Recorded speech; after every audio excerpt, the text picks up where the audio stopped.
এবং আমি কিছুই মানবো না, আমি আইন মানবো না, আদালত মানবো না, কমিশন মানবো না, সরকার মানবো না, যখন যেটা মনে হবে। এইভাবে তো তাহলে আমরা গণতান্ত্রিক যে লড়াই শুরু করে আমরা এই আন্দোলন একসাথে করেছি সেই লক্ষ্যে আমরা পৌঁছাতে পারবো না।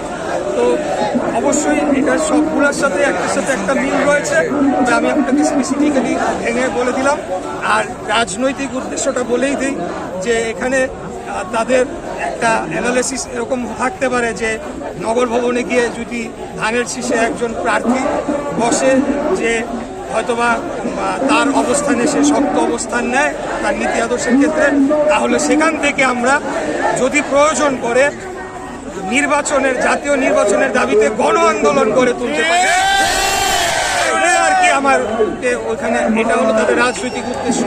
আর হলো সেখানে ব্যাপক পরিমাণ দুর্নীতি লুটপাটের খবর আমি পেয়েছি। আমি সরাসরি অভিযোগ তো করবো না, কারণ আমার কাছে প্রমাণে কিন্তু এখানে পার্সেন্টেজ ভাগ সহ নানা ধরনের হয়েছে এবং হাট কেন্দ্রিক অনেক ঘটনা আমার কানে এসেছে। এটিও তারা হয়তো বা ছাড়তে চাচ্ছে না, মজা পেয়ে গিয়েছে, এটা ছাড়তে চাচ্ছে না। এখন কথা হলো যে এই যে তারা যে মনে করলো রাজনৈতিকভাবে আমাকে বসতে না দিলে তারা ট্যাকেল করে ফেলবে, কিন্তু ঘটনাটা কি হলো? ঘটনা উল্টা ঘটে গেল। এখন সবাই পুরো ঢাকা শহর কিন্তু এদের বিরুদ্ধে অলরেডি নেমে আসছে, আরও নামবে।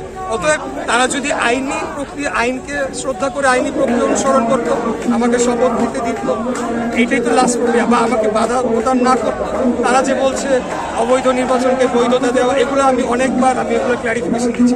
যদি নর্মালি তারা বিহেভ করতো, আমি জাস্ট প্রক্রিয়াটা করে আমি বলতাম যে ভাই ঠিক আছে শেষ, আমার কাগজে কলমের প্রক্রিয়া শেষ। এইভাবে বসার মানুষ ইশরাক হোসেন না।